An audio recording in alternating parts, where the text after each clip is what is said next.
ఈ సినిమా ఒక 2 years back, ఒక 1.5 ఇయర్ బ్యాక్ అనుకుంటా. వాసు నాకు ఒకరోజు కథ చెప్పాడు. ఎందుకంటే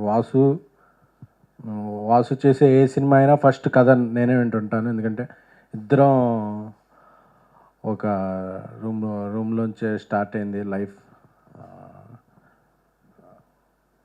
వాసు ఏంటంటే మధ్య ఎందుకంటే తనకి స్టోరీ సెన్స్ మీద, అందులో ఉండే ఎంటర్టైన్మెంట్, ఎడిటింగ్ అన్నిటి మీద గ్రిప్. ఎందుకంటే ఒకరోజు మ్యూజిక్ డైరెక్టర్ రాకపోయినా ఆయన మ్యూజిక్ చేసేయగలడు, ఓ రోజు డైరెక్టర్ ఏమన్నా సిక్ అయినా ఆ రోజు డైరెక్షన్ చేసేయగలడు, ఓ రోజు ఎడిటర్ రాకపోయినా ఆయన ఎడిటింగ్ చేసేయగలడు. ఎందుకంటే ఎవరు రాకపోయినా పని అయితే జరుగుద్ది, పని ఆగదు. ఎందుకంటే ఆయనకి అన్నిట్లోనే గ్రిప్ ఉందన్నమాట.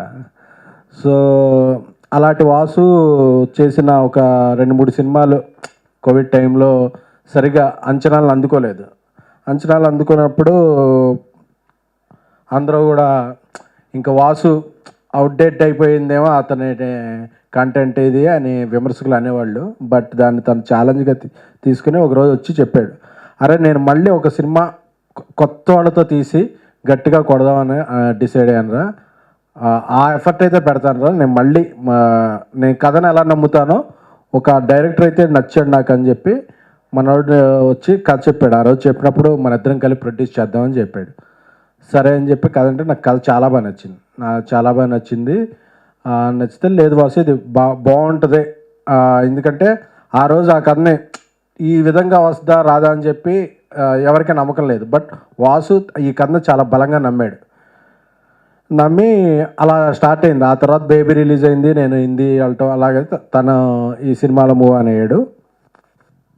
వాసు ఫస్ట్ నుంచి ఒక కాన్ఫిడెన్స్గా ఉండి ఫస్ట్ కలిసింది నాని నితిన్ గారిని ఒక హోటల్లో కలిసి, ఇలాగా కథ ఉంటుందండి, దీంట్లో హీరోయిజం ఏమి ఉండదు, బట్ అన్ని క్యారెక్టర్లు ఇలా బాగుంటాయని చెప్తే ఆయన ఒక్క మాట కూడా ఇది చెప్పకుండా లేదని నేను చేసేస్తాను, నాకు మంచి కథలు రావాలంటే, అంతేకాని ఇందులో యాక్షన్ అలాంటివి నాకేం ఇష్టం లేని, కథలో నేను ఉండాలి తప్ప కథ నా చుట్టూ ఉండకూడదండి అని చెప్పి చాలా. ఎందుకంటే యంగ్స్టర్స్లో అలాంటి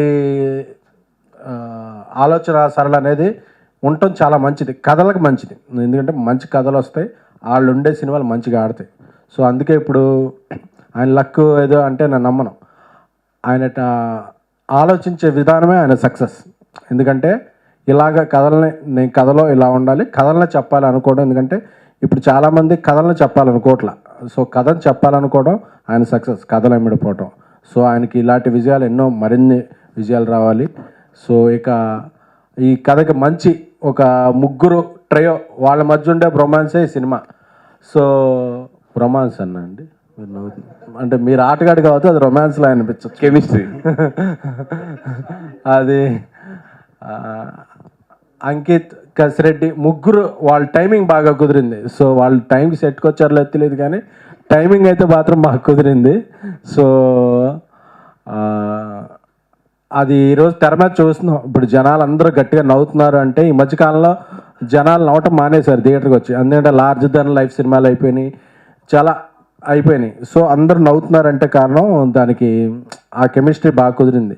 దానికి అంజు గారు గీతార్ట్స్లో ఒక సినిమా, వన్యవాసి గారి దగ్గర ఒక సినిమా చేస్తే అది 2-3 సినిమాలు చేసే లెక్కే. కాబట్టి ఇది మీ మొదటి సినిమా అలా అయినప్పటికీ మీకు 2-3 సినిమాల అనుభవం వచ్చింది కాబట్టి సో ఆ టైమింగ్ అంతా కనిపించింది. సో అలాగే రామ్ మిరియాల గారు, అజయ్ అరసాడ మ్యూజిక్ కూడా చాలా హెల్ప్ అయింది. అలాగే డిఓపి గారు ఆయన వాసు గారి సజెషన్తోనూ మరి ఆయన ఏ ఫ్రేమ్ ఎలా ఉండాలి, యాంగిల్ ఎలా ఉండాలి కూడా ఆయనకి బాగా పట్టింది కాబట్టి సో అంతా బాగా ఇదైంది. బట్ ఇంక చెప్పాలంటే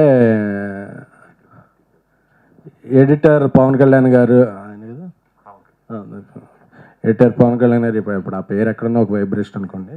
సో అది ఇప్పుడు నైన్ సర్కా గారికి కూడా ఒక మంచి విజయం సాధించింది. ఎంత ఇదంటే ట్యాంక్స్ బిట్లో రావాలన్నా ఇంకో బిజీ అయిపోయారు, అంత అంటే హ్యాపీ. సో అలాగా ఇప్పుడు ఇంకా అందరు ఆర్టిస్టులు, కసిరెడ్డి గారు కూడా మొన్నటి వరకు స్టేజ్ మీద ఉండేవాళ్ళు ఇప్పుడు వాయిస్లో కనిపిస్తున్నారు. సో అందరూ ఒక విజయం, అందరికీ అంత సక్సెస్ అవుద్ది. అరవింద్ గారు కూడా ఇంకా నేను లేకపోయినా సినిమా మాట్లాడుతున్నారా మీరే చేసేయండి అని చెప్తున్నారు. సో అలాగే తొలి విజయం సాధించిన ఇంకో ప్రొడ్యూసర్ విజయ్ గారు, అందరూ అంటే ఒక హెల్తీ అట్మాస్ఫియర్ ఉంది. అంటే ఒక సక్సెస్ అనేది ఎంత ఇది వస్తుందంటే మొన్నటి వరకు మాట్లాడుకున్నాను మలయాళంలో ఒకే నెలలో ప్రేమలో వచ్చింది, మంజుమల బాయ్స్ వచ్చింది, అరే తెలుగులో రావట్లేదు ఏంటని సోషల్ మీడియాలో కీబోర్డ్ కొట్టేసుకున్న వాళ్ళందరికీ మనకి రోజులు వచ్చాయి బాయ్. మొన్న కమిటీ కుర్రోళ్ళు వచ్చింది, ఇప్పుడు ఆయి వచ్చింది. అలాగే ఈ నెలలో ఇంకా రాబోయే రోజుల్లో మంచి మంచి సినిమాలు వస్తున్నాయి. అంటే ఒకే నెలలో రెండు పెద్ద సినిమాలు ఆడటం విశేషం కాదు, కానీ స్టార్స్ లేకుండా కథే స్టార్గా 2 సినిమాలు ఆడితే మళ్ళీ ఇండస్ట్రీకి మళ్ళీ ఒక ఇది స్టార్ట్ అయినప్పుడు అందుకని మనం ఎప్పుడు వేరే లాంగ్వేజ్ సినిమాలు చూసి అబ్బాయి అనుకోకర్లేదు. సో టాలెంట్ మన దగ్గర చాలా ఉంది. సో అలాంటి సినిమాలు వచ్చినప్పుడు మన ఆడియన్స్ ఇంకా బాగా ఆదరిస్తారు. ఎందుకంటే సింగిల్ స్క్రీన్ కల్చర్ మిగతా స్టేట్స్లో అంత ఉండదు, కానీ మనకి చాలా ఎక్కువ. సో ఆ సింగిల్ స్క్రీన్లో ఆడియన్స్ ఎంత ఎంజాయ్ చేస్తున్నారు, మల్టీప్లెక్స్లోనూ అంత ఎంజాయ్ చేస్తున్నారు. సో ఈ సినిమాలో ఉన్న ఎన్నో సన్నివేశాలు బన్నీవాసి గారు, మన అంజీ గారి నిజ జీవితంలో జరిగిన సన్నివేశాలే. సో అందుకనే అంత బాగా తెరకెక్కినాయి. ముఖ్యంగా ఆటగాడే ట్రాక్ చూస్తుంటే నాకు పాత రోజులు గుర్తొచ్చినాయి. ఒక ఫ్లాఫీలో 6 ఫొటోస్ పట్టించడానికి ఎంత కష్టపడేవాళ్ళం అప్పుడు ఆ రోజుల్లో. అసలు ఆ కష్టాలన్నీ గుర్తొచ్చినాయి. ఇంకొక 10 రూపాయలు ఇస్తాను 7వ ఫోటో ఎక్కించరా అన్న, లేదు సార్ స్పేస్ అనేవాడు. ఆ రోజుల్లో స్పేస్ కష్టాలు అలా ఉండేవి. సో ఆ సినిమా చూస్తుంటే ఆ రోజులన్నీ గుర్తొచ్చినాయి. అలాగే ఇంటర్వెల్ ముందు అమ్మాయి సర్వే దగ్గరికి వెళ్ళి అందరూ ఒకేసారి వెళ్ళి దొరికిపోతారు. ఇలాంటివి చాలా అసలు గుర్తొచ్చిందిరా. దొరికిపోయినప్పుడు ఏం గుర్తొచ్చింది? అది చెప్పచ్చా మరి లైవ్లో వెళ్తుందంటే మరి 2008, 2009, 2007 ఏదో సీక్వెన్స్ గుర్తుంది కానీ సీక్వెల్ గుర్తులేదు. అటువంటి అన్నీ అందరి జీవితాల్లో మనందరి జీవితాల్లో కూడా జరిగే సన్నివేశాలే. ఏం బ్రో కదా, అదే తమ్ముడు టైం ఫాలో అవుతాడు. సో ఎప్పుడు దొరికిపోలేదంట. బట్ దొరక్కపోవటం కాదు, దొరికిన మేనేజ్ చేయడం ఇంపార్టెంట్.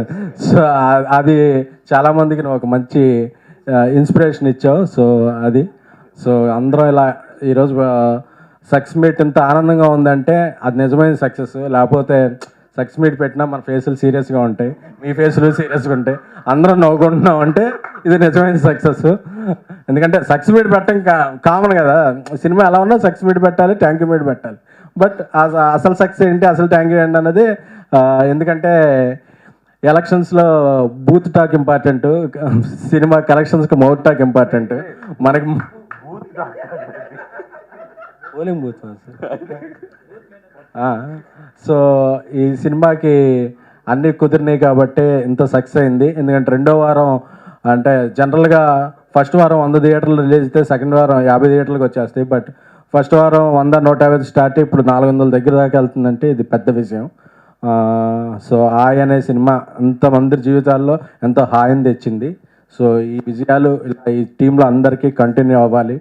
సో ఆ రోజు అరవింద్ గారు, వాసు ఆ రోజు గుర్తుపెట్టుకుని ఈ సినిమాలో నేను చేయలేకపోయినందుకు ఆ షేర్ మాత్రం ఫ్రీగా వాడేసుకోకుండా ఆ షేర్ ఏదో పంపించేస్తే సో అది స్నేహానికి ధర్మం చేసిన వాళ్ళు అవుతారు. సో అది రియల్ ఫ్రెండ్షిప్ అంటే. Thank you guys.